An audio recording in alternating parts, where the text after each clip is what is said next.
Distritais aprovaram crédito ao orçamento do DF no valor de 102 milhões de reais e também um projeto que permite a reeleição de diretores de escolas de ensino médio. A gente vai dar um giro na agenda de ontem, né, para saber sobre os projetos que são muito importantes e que tiveram uma pauta na Câmara Legislativa. Quem vai contar para a gente é a Cristina Ottaviani. Ela já começa então falando desse orçamento para o próximo ano, não é isso?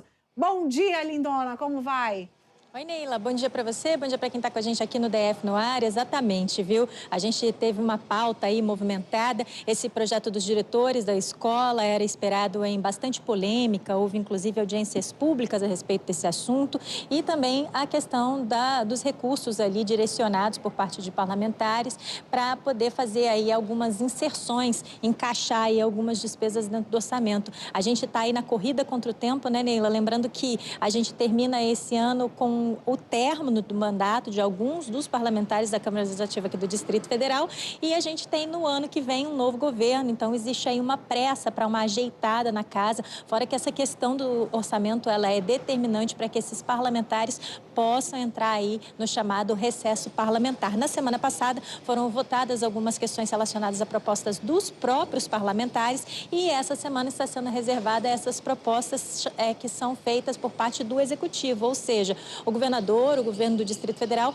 propõe essas leis e elas são analisadas pelos deputados distritais. E aí a gente entra agora até o dia 14 de dezembro nessa corrida contra o tempo, quando a gente tem aí a data término intencionada pelos parlamentares para que eles possam entrar neste recesso. Dentro desse quesito aí dos diretores, quem estuda no ensino médio das escolas públicas aqui do Distrito Federal sabe que geralmente existe uma grande movimentação acerca da troca dos diretores das escolas. E o que acontece, né, Neila? Existe uma grande discussão em todo o país, e não é uma discussão apenas brasileira, de quem vai ser o mandante da escola. O papel do diretor da escola é determinante, além de ter toda a função ali dos afazeres pedagógicos, fazer com que se cumpram todas as determinações do Ministério da Educação, da Secretaria de Educação, conhecer ali os alunos, saber as dificuldades dos professores, enfim, só essa questão pedagógica já tem uma grande quantidade de elementos de preocupação para esse profissional.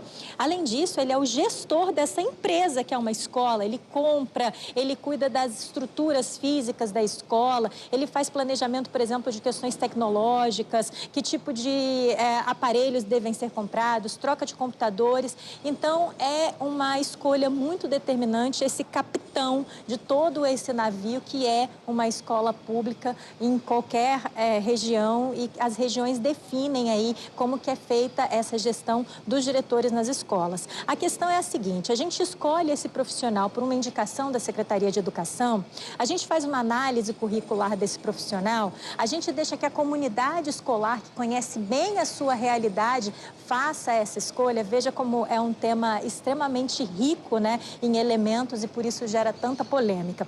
E a decisão agora é que esses diretores, eles podem ser reeleitos mais de uma vez.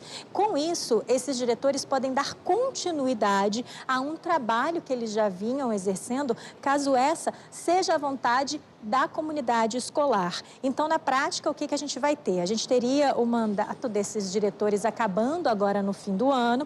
Com essa lei, se for aprovada pelo governador Ibanez Rocha, a gente agora tem uma esticada do mandato desses diretores até o fim do ano que vem. A gente tem uma eleição que estaria marcada para outubro de 2023 e os novos diretores, mesmo sendo aqueles que forem reeleitos mais de uma vez, tomariam posse em janeiro de 2024. Durante o tempo da pandemia, a gente teve uma movimentação aí de esticada desses mandatos e agora a gente vai ver se o governador Ibanez Rocha faz a aprovação aí do texto que sai da Câmara Legislativa.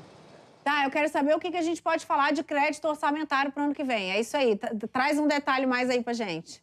Essa foi outra proposta extremamente importante. Na verdade, foram 2 projetos de lei que foram aprovados nesse planejamento da casa que é o governo do Distrito Federal. Funciona como funciona para a gente, né, Neila? Só que a gente pensa aqui no Brasil muito mensalmente, já que a gente recebe salário, mas quando a gente está falando em gestão pública, em governo, a gente pensa nos 4 anos, que é um mandato inteiro de um governador, e a gente pensa também anualmente o que vai ser feito com o recurso público. Ou seja, quanto a gente vai destinar para as despesas obrigatórias, educação, saúde, quanto a gente vai destinar para aqueles recursos extraordinários. E se acontecer uma emergência, como, por exemplo, uma pandemia, um desastre, e toda essa determinação de caixinhas desse dinheiro que esse recurso público vai ser gasto, inclusive uma parcela que fica destinada ali como investimento e como reserva, é feita nesse chamado orçamento público. E o que a gente teve agora foi a aprovação de alguns créditos, um recurso a mais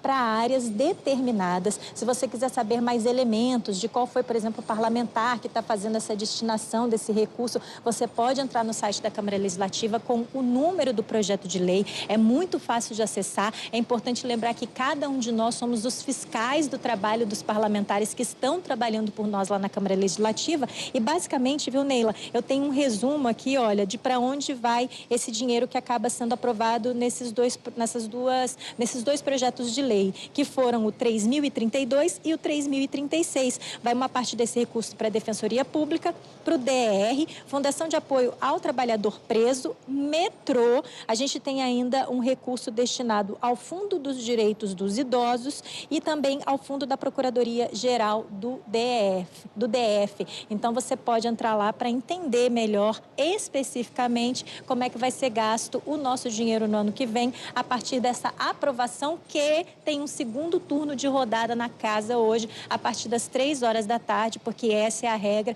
e os parlamentares vão dar a chancela lá se é isso mesmo e se essa destinação vai ser feita assim.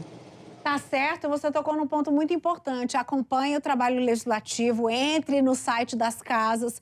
Por quê? Porque a gente votou, mas não acaba quando a gente vota. A gente tem que acompanhar a legislatura do nosso candidato e saber o que está acontecendo com a nossa cidade.